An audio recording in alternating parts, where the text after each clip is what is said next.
guys, isa pang tips guys. Pag gusto mong mabilis yung laba mo, mabilis matapos yung paglalaba mo,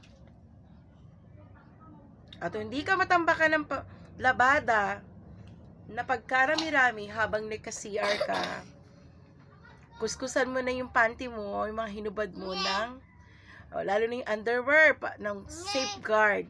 Tanggal agad yung mga mancha. Tapos, lahat, banlaw, isang kusot lang, din sabunin mo, isang banlaw. Yung mabigat yung kusot. Tanggal agad yung mga sabon. Yung mo ng tubig, pinagkusutan, pwede mo pa siyang pambuhos ng CR. Nakapaglaba ka pa ng buo mong hinubad. Wala kang, i-hanger mo na lang. Then, yung pinangbanlawan mo, pambuhos ng CR. Walang tapon, walang sayang. Sa panahon kasi ngayon, pag hindi ka masinop at hindi ka matipid, nasasayang lahat ng bagay.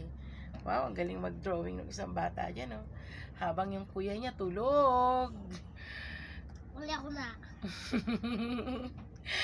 Hi, Don Ritz, you're so busy. Busy mag-drawing. Ganda ko. Asa? Ayun.